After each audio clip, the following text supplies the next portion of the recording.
창세기 15장 7절에서 21절, 그리고 출애굽기 2장 24절에서 25절의 말씀을 가지고 언약과 예배, 총회 주제 설교 8번째 시간의 말씀을 나누고자 합니다. 오늘 설교는 고신총회 주제 설교를 인용하였음을 먼저 밝힙니다. 예수 그리스도 안에서 사랑하는 우리 성도님들, 우리들은 어떤 마음으로 오늘 예배에 참석하셨습니까? 혹시 예배가 부담이 되고 지겹고 우울하다 생각하시는 분이 계십니까?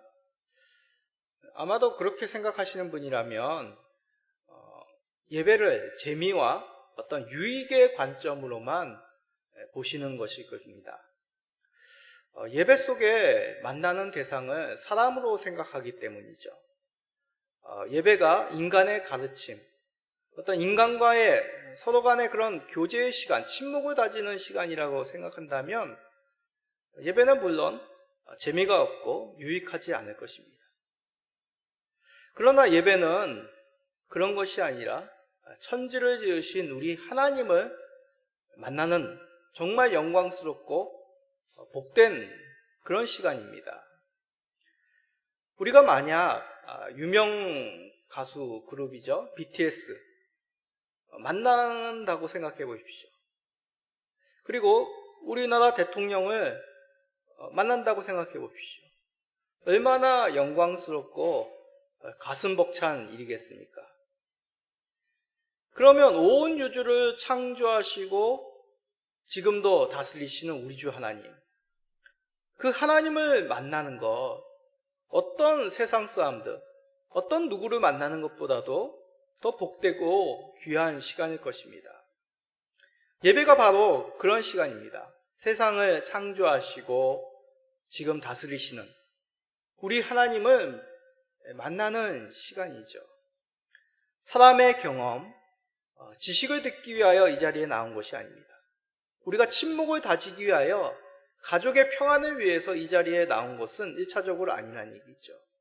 그런 오해를 가지신다면 예배는 지겹고 유익하지 않은, 부담되는 시간이 될 수밖에 없습니다. 그러기에 중요한 것은 예배 드리는 사람, 예배에 참여하는 모든 사람, 예배의 말씀을 전하는 목회자나 말씀을 듣는 성도들 모두 다가 하나님 앞에, 하나님과의 만남에 중심을 두어야 된다는 것입니다. 예배하는 모든 사람이 하나님께서 베푸신 그 구원의 은혜, 그 은혜를 누림으로 우리는 예배 마친 후 세상으로 나아가 담대히 믿음으로 살아가게 되는 것이죠. 그러기에 예배 가운데 하나님을 만나는 것은 세상의 어떤 만남보다도 중요한 일이고 감격스러운 일입니다. 우리가 한 달에 한 번 총회 주제 설교를 통하여 예배에 관한 말씀을 듣는 이유가 여기에 있는 것입니다. 예배란 바로 우리 구원받은 사람들이 가장 중요하게 여기는 일이죠. 죄로 인해 끊어졌던 그 하나님과의 관계, 그 관계가 다시 회복되었기에 구원받은 우리들은 당연히 하나님을 만날 수 있는 이 시간, 교제의 시간, 예배의 시간을 소중하며 사랑하게 되는 것입니다. 그러기에 구원받는 우리 모든 성도들은 예배를 기다리고 기뻐할 수밖에 없습니다. 오늘 말씀을 통해 더욱 예배를 사모하고 누리시는 우리 모든 성도님 되시기를 간절히 축복드립니다. 자, 우리 구원받은 예배자, 이 예배자는 자신이 과거에 어떤 사람이었고 어떤 삶을 살았는지를 잘 알아야 됩니다.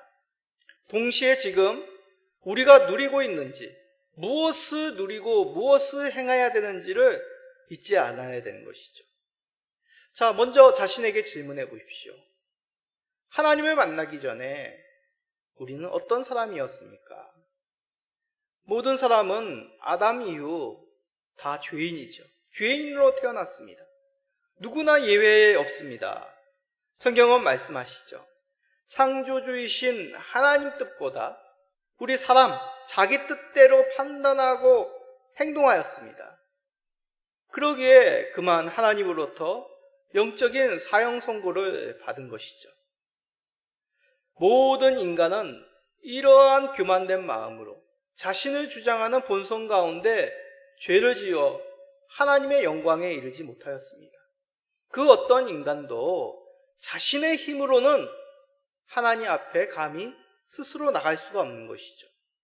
그 말은 바꾸어 우리 힘으로 하나님께 예배드릴 수 없다는 것입니다. 죄인인 우리들이 어떻게 거룩하신 하나님을 만날 수가 있겠습니까? 티도 없으신, 악을 미워하시고 그 악을 도말하실 그 하나님의 본성 가운데 우리가 감히 하나님을 뵙는다면 우리는 순간 죽을 수밖에 없습니다.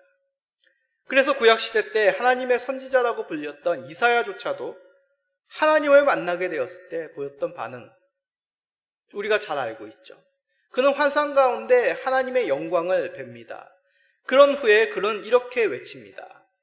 이사야 6장 5절입니다. 그때 내가 말하되 화로다 나여 망하게 되었도다.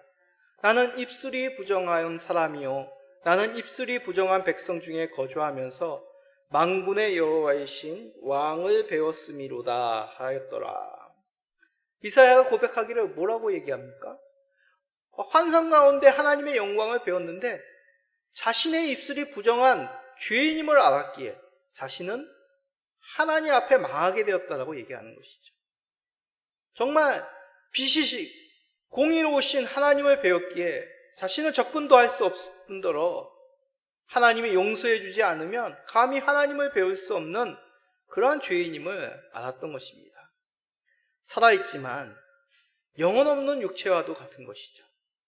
그러기에 죄인이었던 우리들은 하나님께 감히 다가갈 수 없고 예배할 수도 없습니다. 하나님을 만날 수 없는 자격이란 것이죠. 이것이 바로 우리 과거의 정체입니다. 아니 무슨 소리입니까? 그냥 교회 문을 열고 들어오면 예배드릴 수 있는 거 아닙니까? 육체는 거기 있을지라도 그 중심이, 그 영혼이 하나님 앞에 도달할 수 없는 것이죠. 하나님께서 맞아주시지 않는다면, 하나님께서 죄를 용서해 주시지 않는다면 감히 우리는 하나님을 배울 수 있는 것이 아닌 것이죠. 그런데 하나님께서는 먼저 그의 백성들을 만나주셨습니다. 구약의 이스라엘 백성들에게 구원과 화해의 손을 우리 하나님이 먼저 내미셨죠. 하나님께서는 10가지 재앙으로 애국과 바로를 징계하셨습니다. 그리고 이스라엘을 구원하셨습니다. 홍해 바다가 출애굽한 이스라엘 백성들을 가로막았는데 하나님께서 오히려 그 바다를 여시고 이스라엘 백성들이 마른 땅과 같이 그 홍해를 건너게 하셨습니다. 그들을 쫓아오던 바로와 그 이집트 군대, 애굽의 군대를 오히려 그 홍해 가운데 수장시킨 것이 우리 하나님의 놀라운 구원의 은혜요, 구원의 이적이었죠. 이렇게 놀라운 하나님의 크신 구원에 대해서 모세는 이렇게 기록하고 있습니다. 출애굽기 15장 9절입니다. 바로의 말과 병거와 마병이 함께 바다에 들어가매 여호와께서 바닷물을 그들 위에 되돌려 흐르게 하셨으니 이스라엘 자손은 바다 가운데서 마른 땅으로 지나간지라. 아멘. 우리 자녀들은 10개라는 영화를 잘 모르실 겁니다. 저는 이제 초등학생 때부터 성탄절 되면 주로 그런 영화를 TV에서 많이 했습니다. 시간이 장차 3시간 넘는 영화인데, 거기서 이제 모세가 홍해를 가리키고 지팡이를 딱 피면 그 당시에는 굉장한 특수효과죠. 홍해 바닷물이 쫙 갈라지는 그런 광경을 TV에서 보고 놀란 적이 있었습니다. 지금 컴퓨터로 그려진 그런 그래픽과는 정말 차원이 다르겠지만 그런 장면을 보면서 저는 아마도 이스라엘 백성들이 모세가 건넜던 그 홍해 출애굽 사건은 저랬을 것이다 라고 상상을 한 적이 있습니다. 이렇듯 이스라엘 백성들은 하나님의 놀라운 구원을 경험했습니다. 모세의 누이였던 미리암은 그러한 놀라운 하나님의 구원을 경험한 분의 손에 소고를 들고 이스라엘의 모든 여인들과 함께 춤을 추며 하나님이 행하신 놀라운 구원을 찬양하였습니다. 그 찬양의 내용입니다. 출애굽기 15장 21절입니다. 미리암이 그들에게 화답하여 이르되 너희는 여호와를 찬송하라. 그는 높고 영원하오시며 말과 그 탄자를 바다에 던지셨음이로다 하였더라. 그렇습니다. 과거 이스라엘은 애굽의 종이었습니다. 노예였습니다. 그러나 하나님께서 이들을 구원해 주셔서 자유민 되게 하셨죠. 그들에게 있어서, 이스라엘에게 있어서 과거의 자신의 그런 안타까운 처절한 노예의 그 처지, 바로의 명령을 들을 수밖에 없었던 종되었던 처지에서 하나님이 건져주신 것입니다. 구원의 은혜를 얻은 것이죠. 그러기에 이스라엘 백성들은 자유함을 얻은 후에 자연스럽게 누가 시키지 않아도 미리암과 같이 하나님 앞에 그 은혜와 구원 얻음을 찬양하며 영광을 돌린 것입니다. 그 찬양이 바로 예배인 것이죠.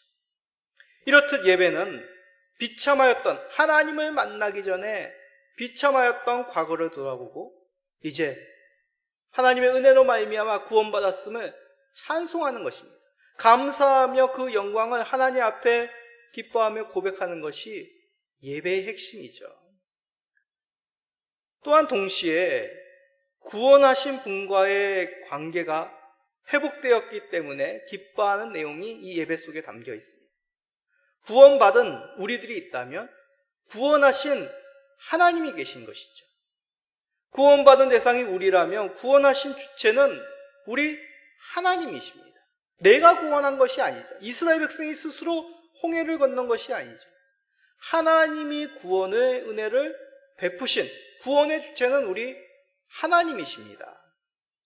예배 가운데 우리는 구원하신 하나님으로 말미암아 즐거워하고 기뻐하는 것입니다. 하박국 선지자는 그런 기쁨을 이렇게 노래했습니다. 하박국 3장 18절 나는 여호와로 말미암아 즐거워하며 나의 구원의 하나님으로 말미암아 기뻐하리로다. 아멘. 무화과 나무 잎이 마르고 포도 열매가 없으며 우리의 양이 없고 소가 없을지라도 구원의 하나님을 인하여 기뻐한다는 하박국 선지자의 고백입니다. 비록 압제자들의 통치로 말미암아 이스라엘 민족이 괴로움을 당할지라도 구원의 하나님이 계시다면 그 은혜로 말미암아 기쁨과 감사할 수 있다라고 고백하는 것이죠. 전에 하나님을 알지 못했을 때는 전혀 그 삶 속에서 은혜, 구원을 누리지 못했습니다. 이제 하나님을 배웠기에 즐겁고 그 감사함을 예배 가운데 고백하게 되는 것이죠. 이렇게 예배는 구원하신 분과 구원받은 우리와의 관계가 녹아져 있습니다. 예배는 구원하는 분에게도 기쁨이고 구원받은 우리에게도 감사요 즐거움입니다. 끊어졌던 관계가 다시 회복되어 사귐이 일어났다는 그 시간과 공간이 바로 이 예배라는 것이죠. 우리는 예배 가운데 하나님께 우리의 연약함을 고백합니다. 도우시는 하나님, 그 은혜 하나님을 믿고 의지하게 되는 것이죠.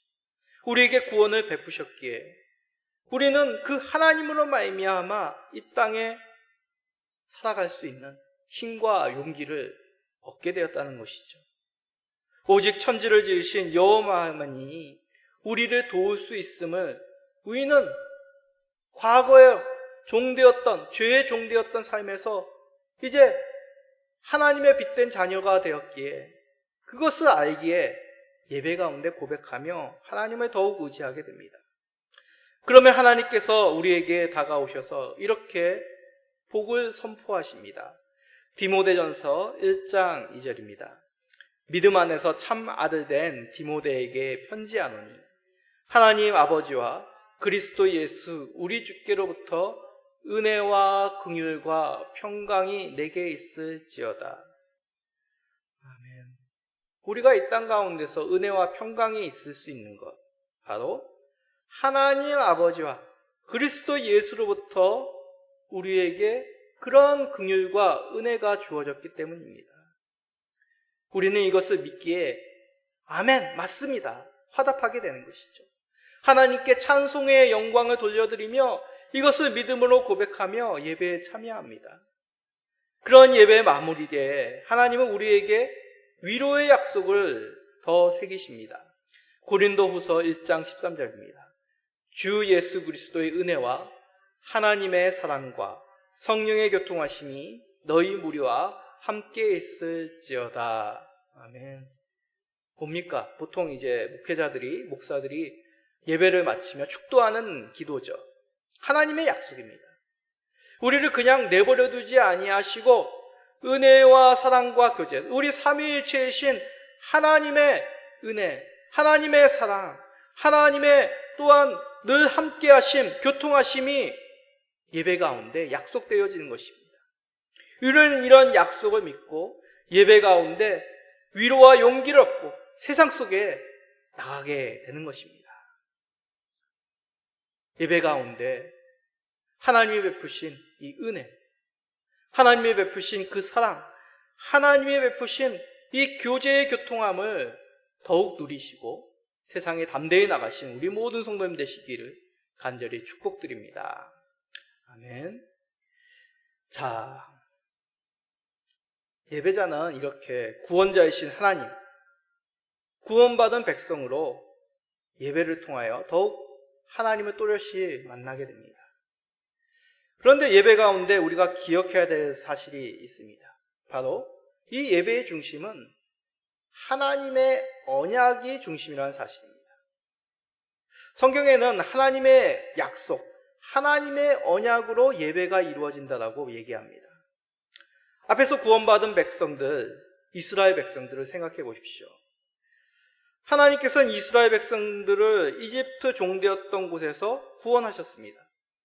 구원하셔서 자유민 되게 하시고 하나님의 백성 되게 하신 것이죠. 그래야 이스라엘은 애굽의 신이 아니라, 바로가 아니라 하나님만을 경배하게 됩니다. 이렇게 예배할 수 있게 된 것, 하나님이 베푸신 구원 때문이죠. 그런데 이 구원, 하나님이 언약에서 시작되었음을 우리는 잊지 말아야 됩니다. 하나님께서 이집트에서 고통받는 이스라엘 백성들에게 구원해 주신 이유, 바로 오래전에 아브라함에게 하신 약속 때문입니다. 자, 출애굽기 2장 24절, 25절 다 같이 읽어봅시다. 하나님이 그들의 고통 소리를 들으시고 하나님이 아브라함과 이삭과 야곱에게 세운 그의 언약을 기억하사 하나님이 이스라엘 자손을 돌보셨고 하나님이 그들을 기억더라. 아멘. 하나님이 어떻게 하셨다고요? 아브라함과 맺으신 그 언약을 기억하셨다고 합니다. 그러면 도대체 그 언약이 무엇이기 때문에 하나님이 그 언약을 기억하셔 이스라엘을 바로의 손에서 구원하신 걸까요? 자, 그 내용은 창세기에 있죠. 창세기에 보면 아브라함과 맺은 하나님의 언약이 있습니다. 자, 그 언약의 시작은 이렇습니다. 창세기 12장 2절에서 3절입니다. 내가 너로 큰 민족을 이루고 내게 복을 주어 내 이름을 창대케 하리니 너는 복이 될지라. 너를 축복하는 자에게는 내가 복을 내리고 너를 저주하는 자에게는 내가 저주하리니 땅의 모든 족속이 너로 말미암아 복을 얻을 것이라 하신지라. 아멘. 이 말씀은 하나님께서 갈대아 우르에서 아브라함을 부르신 것이죠. 아브라함은 우상의 소굴인 갈대아 우르, 이방의 땅에서 살았습니다. 그러나 하나님께서 아브라함에게 찾아오셔서 이 방금 창세기 12장에서 말씀한 복을 약속하셨죠. 일방적인 하나님의 은혜였습니다. 아브라함이 하나님을 먼저 찾은 것이 아니라 하나님께서 아브라함에게 약속하신 것이죠. 이 약속은 아브라함과 언약을 맺기 전에 전주곡과 같습니다. 그로부터 10년이 지난 후 창세기 15장에 와서 언약이라는 용어를 하나님께서 처음 사용하십니다. 창세기 15장 18절입니다. 그날에 여호와께서 아브람과 더불어 언약을 세워 이르시되 내가 이 땅을 애굽 강에서부터 큰 강 유브라데까지 네 자손에게 주노니. 하나님께서는 창세기 12장에서 아브람에게 약속하시기를 큰 민족을 이루겠다라고 하셨습니다. 그런데 아브람에게 문제가 있죠. 무슨 문제입니까? 자녀가 없었습니다. 자녀가 없는데 어떻게 큰 민족을 이룰까요? 그래서 아브라함은 생각합니다.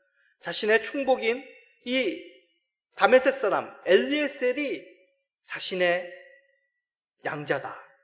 그렇게 입양하려고 했죠. 그러나 하나님께서는 분명히 말씀하십니다.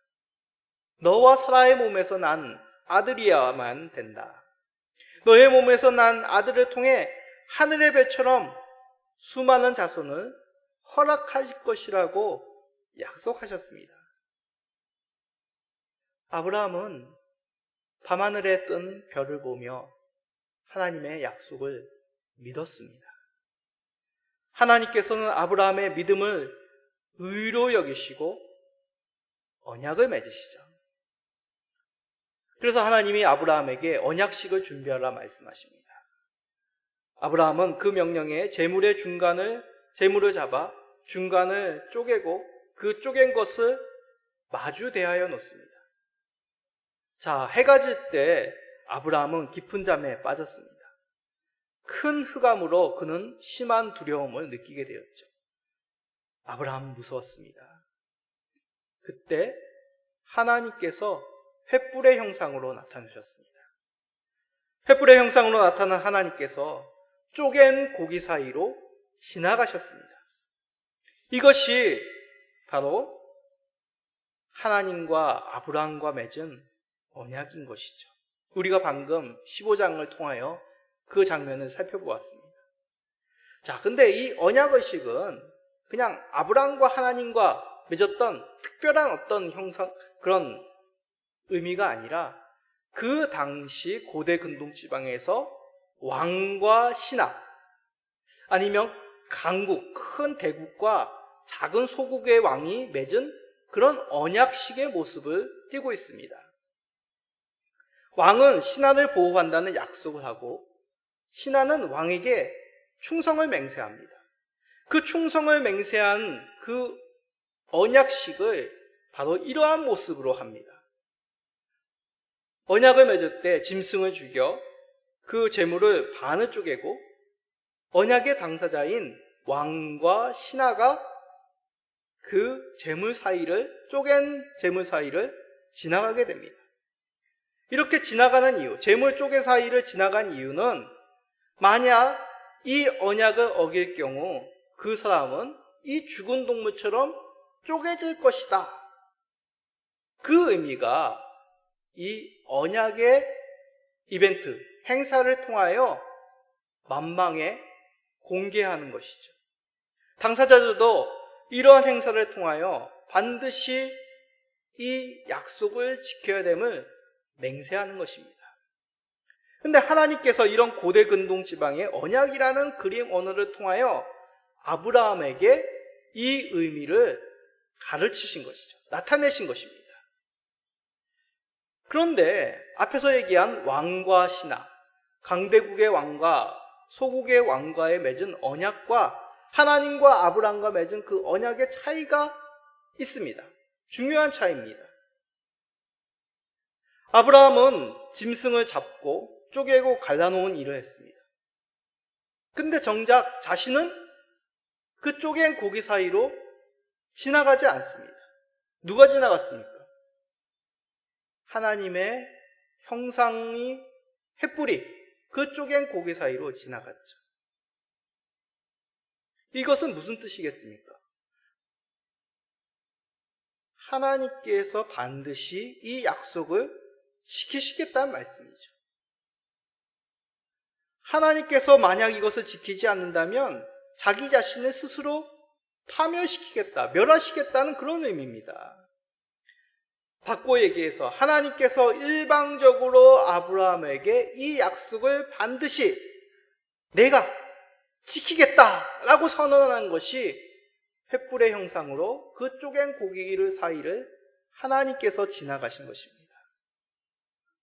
하나님께서는 아브라함에게 아무런 조건을 달지 않았습니다. 너도 이 고기 사이를 지나가라. 너도 지키지 않으면 이 고기와 같이 쪼갤 것이다 라고 하지 않으셨습니다. 단지 아브라함의 믿음을 보시고 의로 여기셨죠. 아브라함은 하나님의 언약을 믿고 이것을 자신의 것으로 따랐습니다. 하나님은 그것을 보시고 의로 여기신 것이죠. 이것이 바로 아브라함과 맺은 언약의 핵심입니다. 하나님은 신실하게 언약을 이루시고 그의 백성인 아브라함은 하나님의 언약을 믿은 것이죠. 바로 이 언약을 체결하시면서 하나님께서 약속하신 내용입니다. 창세기 15장 13절 14절입니다. 여호와께서 아브라함에게 이르시되 나는 반드시 알라. 내 자손이 이방에서 객이 되어 그들을 섬기겠고 그들은 400년 동안 내 자손을 괴롭히니 그들이 섬기는 나라를 내가 징벌할지며 그 후에 내 자손이 큰 재물을 이끌고 나오리라. 하나님은 미리 앞으로의 일들을 예언하신 것이죠. 애굽에서 고통받는 이스라엘에게 아브라함과 이삭과 야곱에게 행하신 그 언약을, 약속을 기억하시고 구원을 베푸신 것입니다. 하나님께서는 이스라엘 백성을 구원하실 때 하나님의 언약을 통해서 그 구원의 역사를 이루신 것이죠. 그러기에 이스라엘 백성은 예배를 드릴 때마다 하나님이 베푸신 그 구원의 은혜를 기억할 뿐만 아니라 아브라함에게 맹세하셨던 그 언약을 신실하게 이루신, 완성하신 하나님을 찬송하며 감사하게 되는 것입니다. 우리 사람은 어떻습니까? 내 자신의 말도 믿지 못합니다. 내 자신의 연약함을 잘 알고 있는 것이죠. 그러나 하나님의 언약은 신실합니다. 이는 우리에게 위로와 의지의 근거가 됩니다. 세상에 우리가 누구 하나 기댈 것 없지만 우리 하나님은 신실하십니다. 인생이 아니시니 시건치 아니하시고 반드시 말씀하신 바를 이루시는 하나님을 우리가 예배를 통해 만나며 우리 삶 속에 깊이 새기게 되는 것이죠. 우리 성도님들도 예배를 드릴 때마다 하나님이 우리에게 베푸신 놀라운 구원의 은혜, 인도하시는 은혜로 말미암아 위로와 용기를 얻으시기 바랍니다. 더욱 믿고 하나님이 반드시 약속하신 이 놀라운 구원의 은혜, 인도하심의 은혜, 함께하심의 그 약속을 믿고 의지하시는 우리 모든 성도님 되시기를 간절히 간구드립니다. 자, 이렇게 하나님께서 언약을 맺는 것, 아브라함에게 믿음 하나만을 요구하신 하나님이십니다. 하나님으로부터 부름받은 아브라함, 처음부터 마지막까지 하나님의 언약을 믿습니다. 자, 그런데 아브라함일지라도 치명적인 약점이 있습니다. 바로 시간이죠. 세월이 지나면 점점 의심이 생기고 두려움이 생기기 마련입니다. 그래서 하나님은 쉽게 이 약속을 잊지 않도록 몸에 직접 그 언약의 의미를 새겨 넣으셨습니다. 그것이 바로 할례입니다. 할례란 하나님의 백성된 표시를 사람 몸에 새긴 그러한 교육입니다. 자, 그 할례에 대해서 창세기 17장에 이렇게 기록이 되어 있습니다. 창세기 17장 10절에서 11절입니다. 너희 중 남자는 다 할례를 받으라. 이것이 나와 너희와 너희 후손 사이에 지킬 내 언약이니라. 너희는 포피를 베어라. 이것이 나와 너희 사이에 언약의 표징이니라. 아멘. 할례란 일명 이제 남자의 생식기의 표피를 빙 둘러 잘라내는 것을 말합니다. 그러므로 하나님의 언약을 사람의 몸에 표시하는 것이죠. 그래서 히브리 원어 이 성경에 보면은 언약을 맺다라는 말은 언약을 자르다라는 식으로 표현이 됩니다. 직역을 하면 언약을 자르다입니다. 이렇게 자르다는 표현은 앞에서 말씀드린 그 언약식, 짐승을 쪼갠 것과 같이 할례를 통하여 생식기의 가죽을 잘랐다라는 의미입니다. 언약의 짐승을 잘라 피를 보는 것이라면 할례는 사람의 피부를 자름으로 피를 본 것입니다. 그 몸에 언약을 세워 넣는 것이죠. 그러니까 언약을 맺는 것과 할례를 행하는 것은 공통점이 있는 것입니다. 할례를 보면서 이스라엘 사람들은 하나님이 베푸신 그 아브라함에게 베푸신 언약을 생각하고 기억하며 나는 하나님의 약속을 믿고 하나님의 그 놀라운 일방적인 구원의 은혜로 말미암아 하나님의 자녀가 되었음을 깊이 새겨나가게 된 것입니다. 그런데 이것은 어떤 보이는 형태이죠. 이제 우리에게는 하나님의 새로운 언약이 맺어졌습니다. 아브라함을 부르시고 언약을 맺으시고 할례를 주셨듯이 우리에게 새로운 언약과 새로운 우리에게 베푸신 구원의 표를 주셨습니다. 그것은 바로 예수 그리스도로 말미암은 거듭남, 세례입니다. 하나님이 우리에게 주신 새 언약은 바로 예수 그리스도시죠. 내가 너를 예수 그리스도의 십자가의 피로 구원하시겠다는 새 언약을 맺으시고 이미 이루셨습니다. 아브라함과 언약을 맺을 때 홀로 쪼개진 짐승 사이로 하나님께서 지나가신 것처럼 우리 예수님께서 홀로 십자가에서 그 피와 살을 찢으심으로 구원의 약속 이루신 것이죠. 그러므로 임마누엘 하나님, 하나님이 우리와 함께 계심을 직접 몸소 나타내셨습니다. 이 새 언약을 우리가 기억하고 잊지 않도록 표도 허락하신 것이죠. 그것이 바로 예수 그리스도의 이름으로 베풀어지는 세례입니다. 세례란 예수 그리스도의 믿음으로 새로운 삶으로 거듭났다는 것을 외형적으로 표시하는 것이죠. 그러기에 할례는 옛 언약의 표이고 세례는 새 언약의 표인 것입니다. 예수님이 제자들에게 이렇게 말씀하셨습니다. 마가복음 16장 16절입니다. 믿고 세례를 받는 사람은 구원을 얻을 것이요 믿지 않는 사람은 정죄를 받으리라. 아멘. 오해 마십시오. 세례 자체가 구원을 준다는 의미가 아닙니다. 예수님께서 제자들에게 말씀하신 내용은 세례는 구원을 얻은 표이고 하나님의 새 언약을 믿음으로 믿지 않는 사람은 정죄를 받는다는 얘기는 뭡니까? 믿는 사람에게는 구원의 은혜를 주신다는 말씀. 그 은혜를 세례를 받음을 통하여 세례의 표식을 통하여 드러내신다고 하신 것이죠.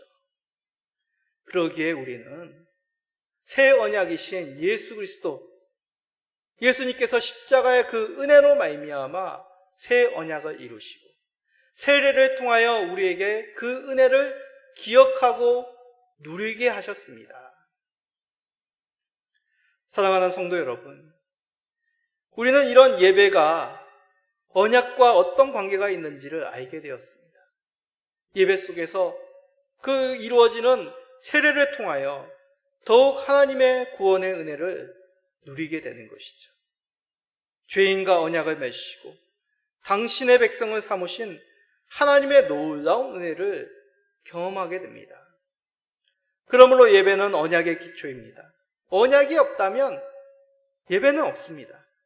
예배는 언약에서 출발하고 언약은 예배의 원인, 근원이 되는 것입니다. 하나님께서 우리의 하나님이 되시고 우리는 하나님의 백성이 된 것이죠. 우리가 이런 관계가 회복된 것을 믿지 못한다면 우리의 예배는 의미가 없게 되는 것입니다. 그것이 아니라 우리 중보자이신 예수 그리스도로 말미암아 하나님과 화복되었음을, 새 언약 가운데 다시 우리가 하나님과 교제가 회복되었음을 믿음으로 우리의 예배는 그 하나님의 은혜, 하나님의 보호하시고 우리와 함께 하시는 그 은혜를 누리며 세상 가운데 담대히 나아가게 됩니다. 예배를 통해 더욱 하나님의 은혜, 새 언약이신 예수 그리스도를 기억하시며 세상 속에서 낙마하고 좌절할 것이 아니라 도우시는 하나님, 함께 하시는 하나님, 건져주시는 그 하나님을 함께 예배 가운데 동행하시며 그 기쁨을 나누시는 우리 모든 성도님 되시기를 예수 그리스도의 이름으로 간절히 축복드립니다. 아멘.